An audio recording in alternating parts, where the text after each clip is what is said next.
Hey, what's up, everyone? This is Jeremy, founder of QuickMail.io. And this is Jack from emailsthatsell.com. There are no bad questions. So today, Jeremy and I are going to answer some typical questions asked by the folks wondering about the ins and outs of cold email. We'll cover today's most common questions on how to get emails out of Google Jail and into the inbox, the right way to cold email a massive newly purchased email list, what reply rate you can expect from a good campaign, and more. Oh, and if you're not driving, go ahead and leave us a review on iTunes, Stitcher, or your favorite podcast app. It takes a few minutes, and it's the best way to let us know what you think about the show. Thanks, and enjoy.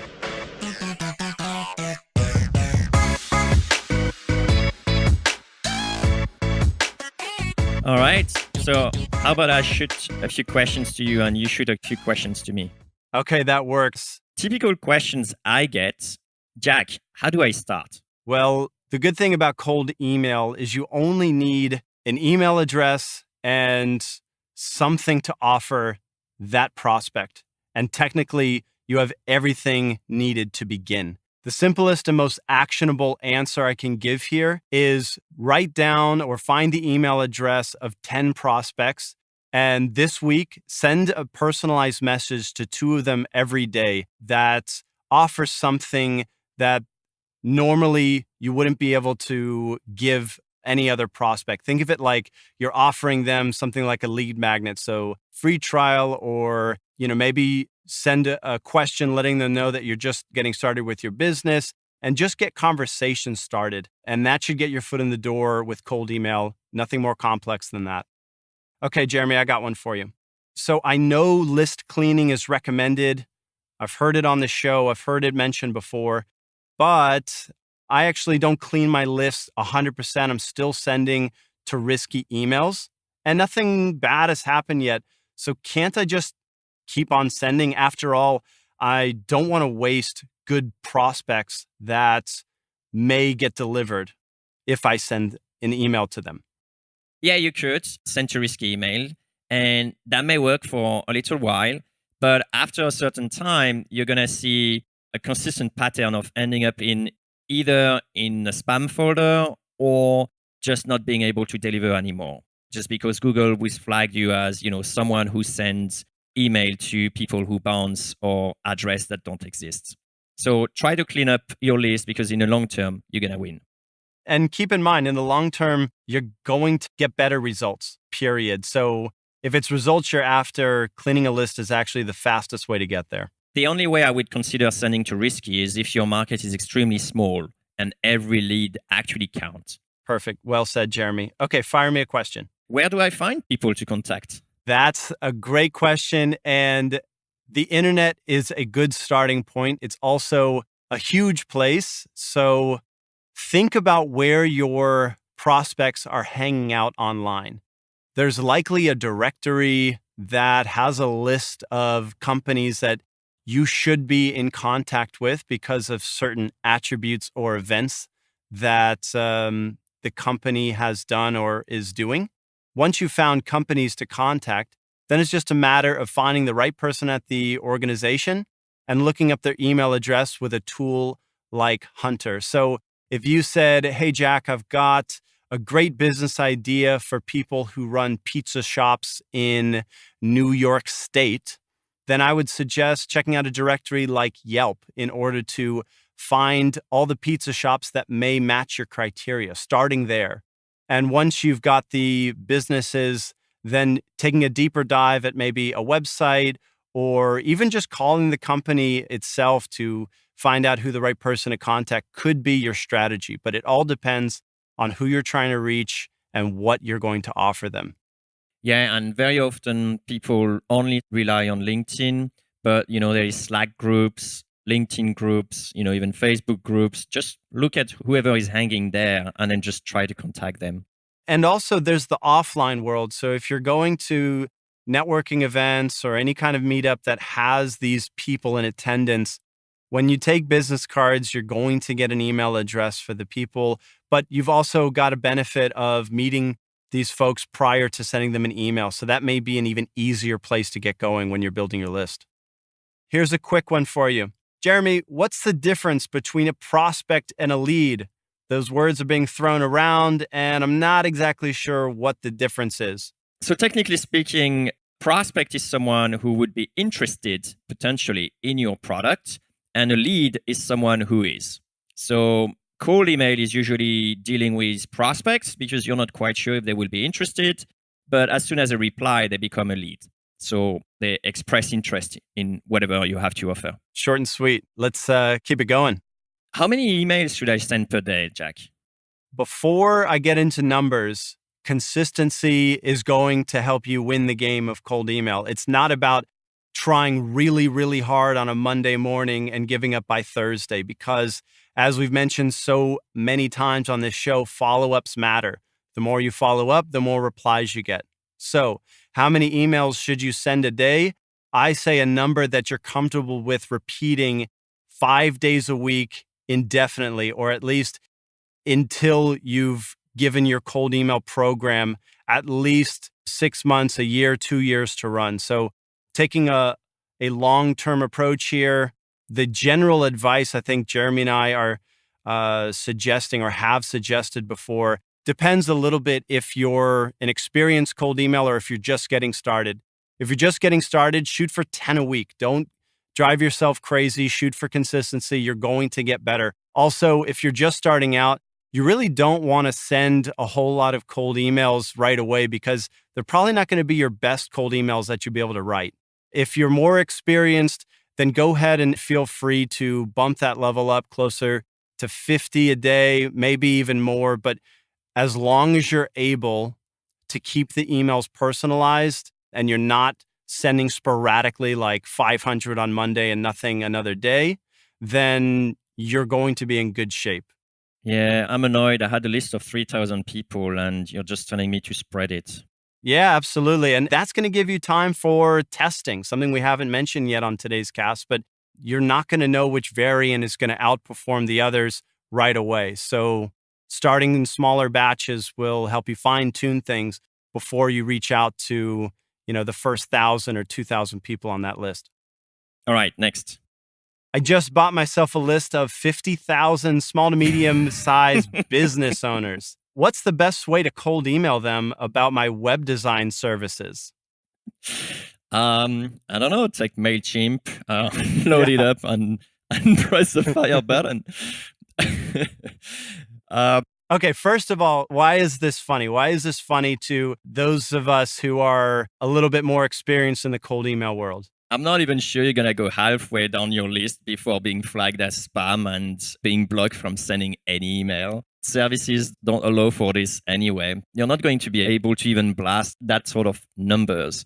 But also, usually when you have this mentality of let's contact everyone in America or everyone in Europe and figure out if they would be interested in our services, that usually leads to very, very poor results, to say the least, mostly because the mindset is not really where it should be. That is, we are thinking of just purely what we need and not necessarily what other people need. Because realistically speaking, if you contact that many people, the chances are that you can realistically look at those people and say, actually, not everyone will really need my thing. So it's more like laziness than something else.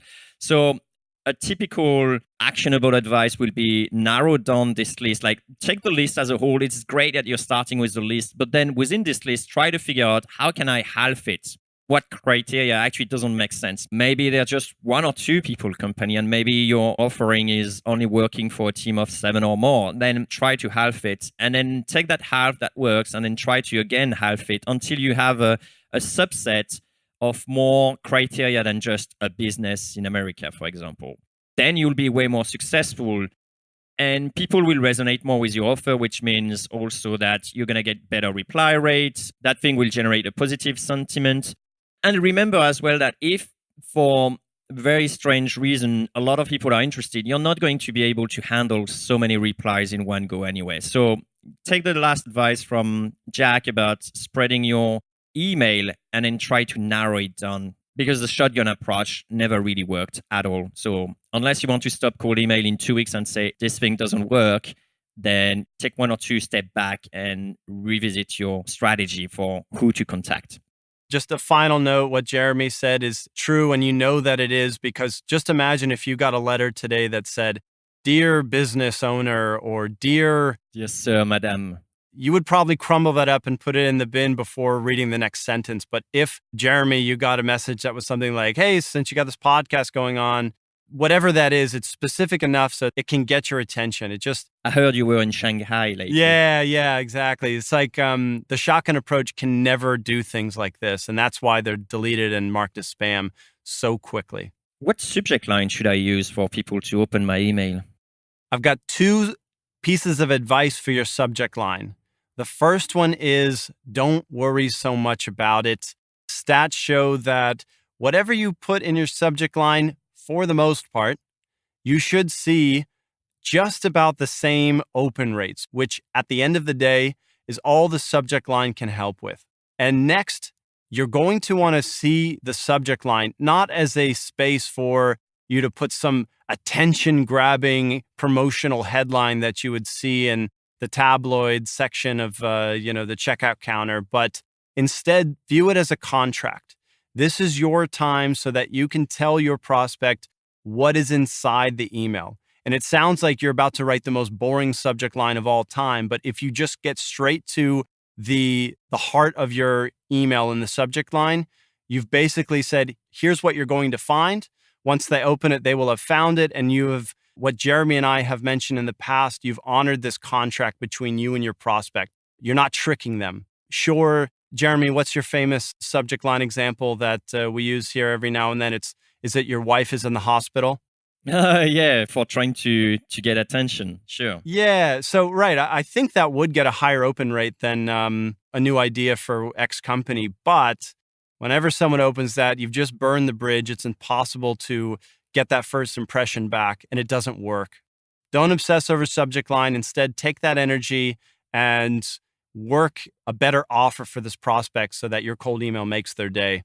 And you should have a good subject line going on. If you're still wondering what to write, my favorite goes to general things. So it could be like quick question, for example.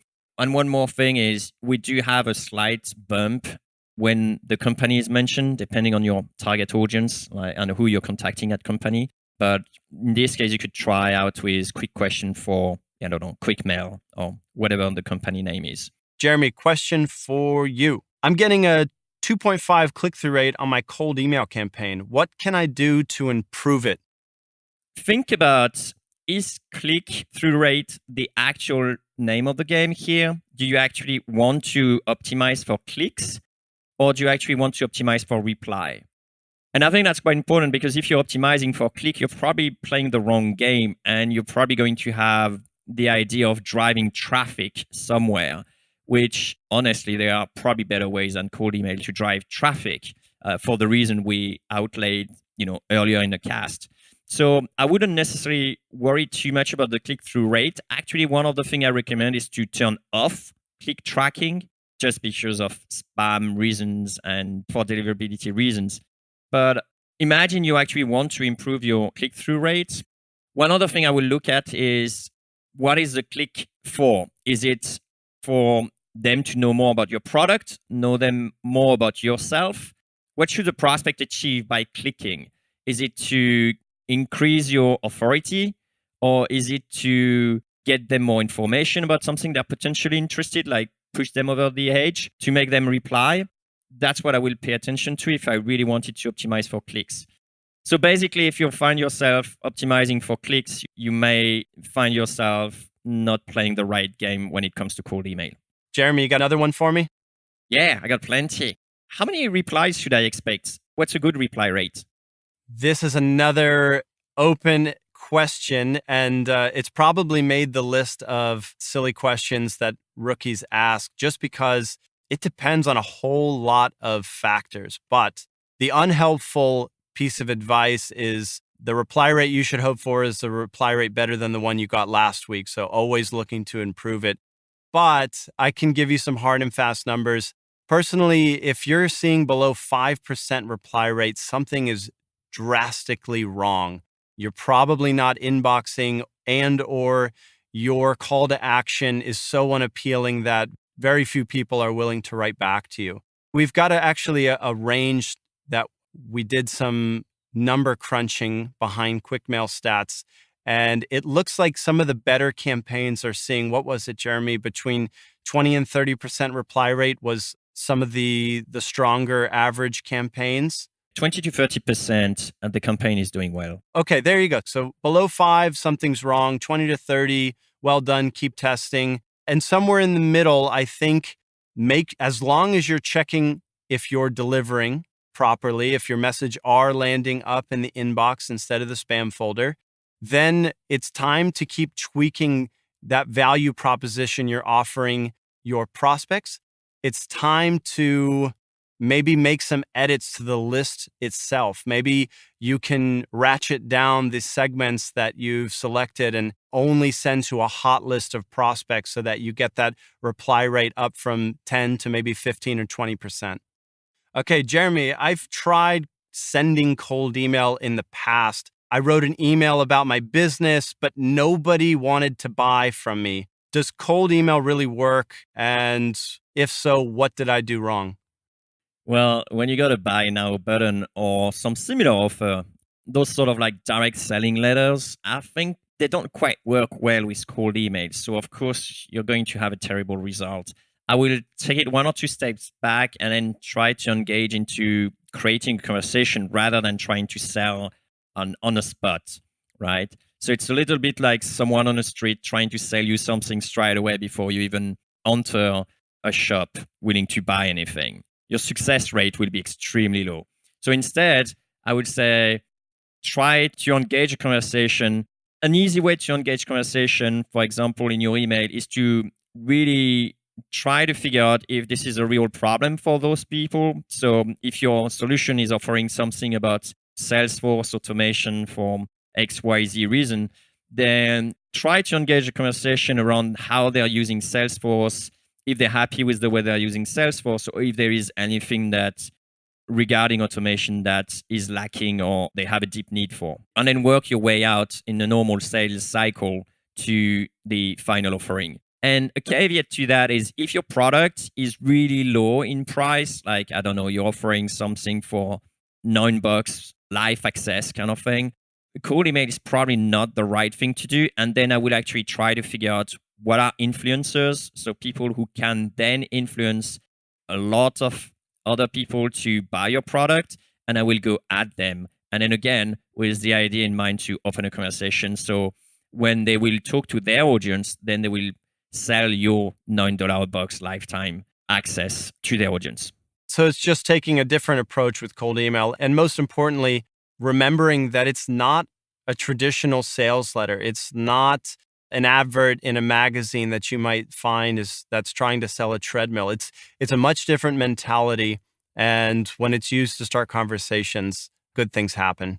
Okay, Jeremy, I have a few more for you. This one's a quick one. I've been sending cold email for a little while, and I just got this message from Google. It says, sending limits have been reached. What is that? Google probably didn't like the way you're sending emails. And we do have a list on quickmail.io/checklist.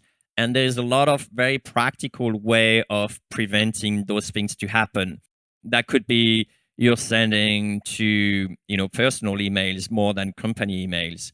So a lot of at Hotmail or at Yahoo or at gmail.com kind of email address, or you're sending to info at sales at, and it's not personal at all.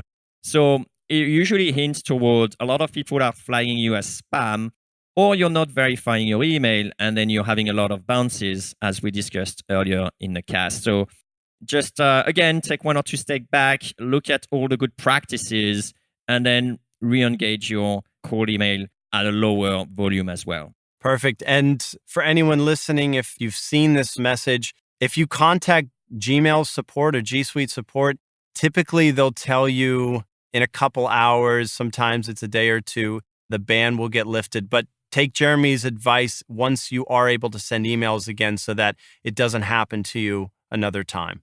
And not to be really mean at Google support, but usually they're really wrong in their diagnosis and reply as to why, those things happen. I don't know why. Maybe they're keeping their own staff in the dark because, a lot of things is internal algorithms and they don't want to advertise it so people don't go around it.